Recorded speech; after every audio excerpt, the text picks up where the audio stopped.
अस्सलामुअलैकुम जी, मेरा नाम है डॉक्टर फुरकान आरिफ और केसेस की इस सीरीज़ के अंदर हम लोग आज जो है लाइन का केस डिस्कस करेंगे।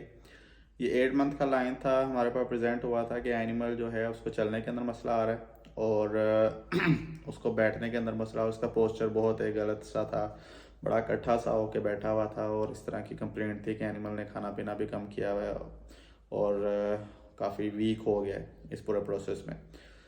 ये पहले भी कहीं ट्रीटमेंट हो रहा था, हमारे पास सेकंड ओपिनियन के लिए आए थे। तो इसकी जब हिस्ट्री लेगी तो पता लगा कि एनिमल जो है सिर्फ बोनलेस मीट जो है खाता है। ये हमारे जो लाइन ओनर्स हैं या वाइल्ड लाइफ ओनर हैं, सबसे ज़्यादा गलती क्या करते हैं, स्पेशली वो ओनर जो न्यूली पेट ओन कर रहे हैं लाइन को या उसको रख रहे हैं। सबसे पहले गलती ये क्या करते हैं कि एनिमल को बोनलेस मीट खिलाते रहते हैं। ग्रोइंग लाइन है, उसकी कैल्शियम की रिक्वायरमेंट है, वो पूरी नहीं होती हैं जब, तो आप सिर्फ उसको मीट खिलाते रहेंगे तो अल्टीमेटली उसकी बोन्स वीक हो जाती हैं और एनिमल के समटाइम बहुत सीवियर किस्म के फ्रैक्चर्स भी आपको देखने को मिलते हैं। तो एक तो इसकी हिस्ट्री के अंदर ये था। दूसरा, लायन के अंदर इस तरह का पोस्चर होना या इस तरह एनिमल को खाना पीना छोड़ देना या उसको चलने के अंदर पिछली टांगों में स्पेशली मसला आ जाना, जानवर बिल्कुल इस तरह की वेट जो सेरिब्रल फॉर्म ऑफ बबीजिया जो ब्लड पैरासाइट का एक केस होता है वो बहुत कॉमन होता है। तो इन्होंने टेस्ट करवाए हुए थे कहीं से, काफ़ी सीवियर इन्फेक्टेड थी, उसको ब्लड पैरासाइट पॉजिटिव था, बट उसकी कैल्शियम जो है वो पूरी थी। बट उसकी जो हमने जब एक्सरेज परफॉर्म किए तो पता लगा जी उसकी बोन्स बिल्कुल हॉलो हैं। मे बी ब्लड सर्कुलेशन में या जिस टाइम पे उन्होंने टेस्ट करवाए थे तब उसकी कैल्शियम पूरी हो, बट अपेरेंटली जब हमारे पास प्रेजेंट हुआ तो तब उसकी बोन बहुत ज़्यादा वीक हुई हुई थी, हॉलो हुई हुई थी। डेट मीन्स के कैल्शियम डिपॉजिट उसकी बोन के ऊपर नहीं थे और बोन बहुत वीक थी।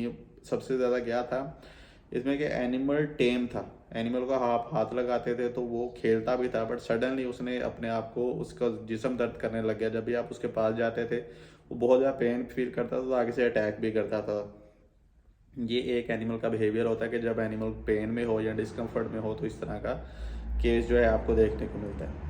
तो इस तरह के केस के अंदर सबसे पहले आपके पास आ जाता है, आपके पास एनिमल एक प्रेजेंट हुआ है, सबसे पहले तो आपने उसकी हिस्ट्री लेनी है। जैसे हमने इसकी हिस्ट्री में देखा कि इसको सिर्फ बोनलेस मीट जो दिया जाता है और ब्लड पैरासाइट लाइन के अंदर बहुत कॉमन होती है। ये दो चीज़ें ज़्यादा कॉमन है लाइन्स के अंदर।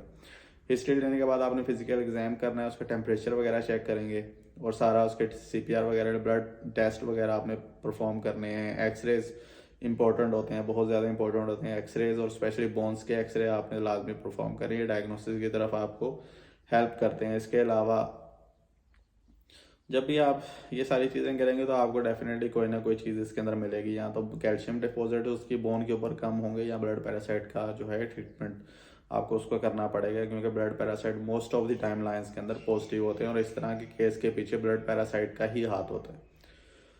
अच्छा, तो ये हमारे पास और उसके बाद जो आपके पास आ जाती है डायग्नोस करने के बाद जो ट्रीटमेंट की अप्रोच होती है, सबसे पहले तो आपने उसकी फीडिंग रिजीम सही करनी होती है कि एनिमल जो खाना है वो होल मीट खाए, उसमें हड्डियां भी हों। कैल्शियम को आप सप्लीमेंट कर सकते हैं, कैल्शियम की गोलियां उसके खाने में डाल सकते हैं, सप्लीमेंट ऐड कर सकते हैं जिसके अंदर कैल्शियम वगैरह मौजूद हो।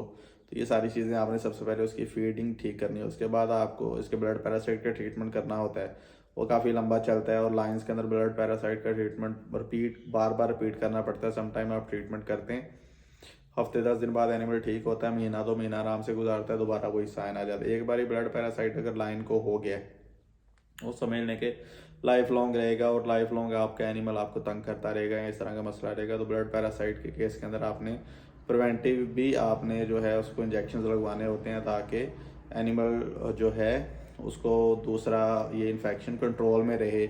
और जू वगैरह के अंदर लोग जो प्रैक्टिस ये है कि हर महीने 2 महीने बाद उसको जो प्रोनिल वगैरह या इस तरह का इंजेक्शन है वो लगा देते हैं ताकि इन्फेक्शन स्टार्ट ही ना हो। उसके बाद अगर तो दूसरे लाइंस भी आपके पास हैं तो आपने एनिमल को उनसे क्वारंटीन करना है और टिक का ट्रीटमेंट करना है, क्योंकि ये ब्लड पैरासाइट एक ही जानवर से दूसरे जानवर में या तो टिक के थ्रू ट्रैवल करते हैं या अगर आपस में एनिमल लड़ते हैं या इन्फेक्टेड मीट अगर ऐसा किसी एनिमल का ऐसा है उसने खाया जो उसको ब्लड पैरासाइट पहले थे, तो भी एक एनिमल से दूसरे एनिमल में ये ठीक जो ब्लड पैरासाइट है ये ट्रांसफर कर जाता है। तो इसके लिए किसी ना किसी वेक्टर का होना या जो इस तरह का स्पेशल डायरेक्ट कॉन्टैक्ट है, ये हवा से नहीं एक जानवर से दूसरे जानवर में फैलते हैं, सांस से नहीं फैलते। तो आपने इसको टिक फ्री एनिमल को इन्वायरमेंट को रखना है। मोस्ट ऑफ लाइन केजेस के अंदर टिक्स वगैरह को ख़त्म करना बड़ा मुश्किल होता है, क्योंकि लाइन एक तो कच्ची जगह पे रहते हैं, वहाँ झाड़ियाँ वगैरह भी होती हैं, और जो उसके केजेस होते हैं वहाँ पे क्रैक्स होते हैं, तो टिक्स वगैरह वहाँ पे मौजूद होते हैं। टिक कंट्रोल आपका बहुत स्ट्रॉन्ग होना चाहिए इस तरह के केस के अंदर। तो ये सारी चीज़ें हैं। और इस तरह के केसेस के बाद एनिमल की जो क्वालिटी ऑफ लाइफ है वो बहुत अच्छी नहीं होती। लाइफ लॉन्ग हमारे पास एक केस था, हम उसको ट्रीटमेंट कर रहे थे, वो काफ़ी टाइम तक चलता रहा, बट उसके अंदर कोई भी इस तरह का खाता, वो ट्रीटमेंट करते थे, उसका ब्लड पैरासाइट का एनिमल ठीक हो जाता था। 1-2 महीने बाद दोबारा वही सूरत हाल, एनिमल को चलने के अंदर मसला, उसका पोस्चर ख़राब हो गया, इस तरह की सिचुएशन। तो बाहर इस तरह के एनिमल के अंदर एक लाइफ लॉन्ग इशू ये चलता रहता है, तो आपने उसको ओनर को एजुकेट लाजमी करना है, ताकि ओनर ये ना कहे जी मुझे आपने पहले बताया नहीं। और दूसरा, इस तरह के एनिमल को आपने ओपन एनवायरनमेंट में शिफ्ट कर देना होता है। फॉर सम टाइम लोगों ने घरों में छतों पे लाइन्स रखे हुए होते हैं, पक्का फर्श होता है, तो एनिमल वैसे ही उसको जॉइंट्स के इशू आने लग जाते हैं। अगर आपको लगता है कि एक एनिमल है उसको इस तरह का मसला भी है, तो आप इसको इसकी खुली केज में या मट्टी वगैरह वाले केज में या ओपन केज में शिफ्ट करें, ताकि इसकी क्वालिटी ऑफ लाइफ जो है वो काफ़ी हद तक बेहतर हो सके।